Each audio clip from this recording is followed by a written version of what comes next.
ইরানের ভয়াবহ ক্ষেপণাস্ত্র হামলায় ধ্বংসস্তূপে পরিণত হয়েছে ইসরায়েলের বিভিন্ন শহর। জেরুজালেম এবং মধ্য ইসরায়েল সহ দক্ষিণ অঞ্চলেও একাধিক হামলায় বহু আবাসিক ও বাণিজ্যিক ভবন ধসে পড়েছে। প্রতিদিন ইরানের ক্ষেপণাস্ত্রের আতঙ্কে পালিয়ে বেড়াতে হচ্ছে ইসরায়েলের বাসিন্দাদের। সেখানকার বাসিন্দাদের চোখে মুখে এখন কেবলই আতঙ্ক, ঠিক যেমন আতঙ্ক বিরাজ করে গাজাবাসীর মনে যখন দখলদার ইসরায়েলের বোমা এসে পড়ে তাদের শহরে। তারা বোমার বিকট শব্দে যেমন পালিয়ে বেড়ায়, ঠিক তেমন এখন ইরানের মিসাইলের ভয়ে পালিয়ে বেড়াচ্ছেন ইসরায়েলের ইহুদি বাসিন্দারা। যেন গাজার নিষ্পাপ শিশুদের আর্তনাদ ঘুচে গেছে স্রষ্টার কাছে। তাই তো অত্যাধুনিক আকাশ প্রতিরক্ষা ব্যবস্থাও রক্ষা করতে পারছে না ইসরায়েলকে। এরই মধ্যে ইসরায়েলের বিভিন্ন স্থানে বিস্ফোরণের খবর পাওয়া গেছে। ধারণা করা হচ্ছে যে এই হামলায় ইরান ক্লাস্টার বা গুচ্ছ বোমা ব্যবহার করেছে। এই ধরনের যুদ্ধাস্ত্র ছোট ছোট অনেক বোমা ছড়িয়ে দেয়। মধ্য ইসরায়েলের অন্তত ৮টি স্থানে ক্ষেপণাস্ত্রের ধ্বংসাবশেষ বা বিস্ফোরক আছড়ে পড়েছে।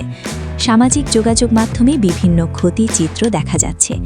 এর আগে উত্তর ইসরায়েলের বেশ কিছু এলাকায় সতর্কতা সংকেত জারি করা হয়েছিল, পরে তা তুলে নেওয়া হয় এবং লোকজনকে নিরাপদ স্থানে আশ্রয় নিতে অনুমতি দেওয়া হয়। দক্ষিণ ইসরায়েলের দিমোনা শহর থেকে মাত্র ৮ মাইল দূরে অবস্থিত দেশটির প্রধান পারমাণবিক গবেষণা কেন্দ্র ও রিয়্যাক্টর।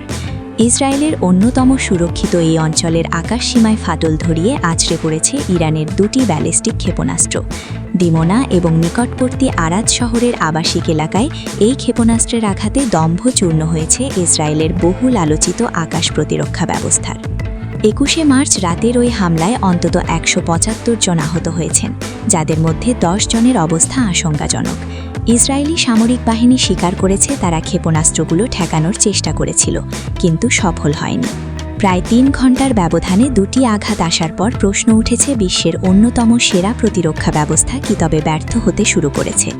ইরান বর্তমানে এমন কিছু ব্যালিস্টিক ক্ষেপণাস্ত্র ব্যবহার করছে যা বায়ুমণ্ডলের কয়েক মাইল উপরে ভেঙে গিয়ে কয়েক ডজন ছোট ছোট বোমা বা ক্লাস্টার মিসাইলে পরিণত হয়। বিশেষজ্ঞরা বলছেন এগুলোকে বায়ুমণ্ডলের উপরে ধ্বংস করতে না পারলে নিচে নেমে আসার পর এগুলোকে ঠেকানো প্রায় অসম্ভব। এছাড়া কিছু ইরানি ক্ষেপণাস্ত্র পথ পরিবর্তনের ক্ষমতাও রাখে, যা ইন্টারসেপ্টরের হিসাব উলটপালট করে দিচ্ছে। কাজে আসছে না ইসরায়েলের আয়রন ডোম। তাবাচ্চুম ফারহা, বিটি বার্তা এক্সপ্রেস।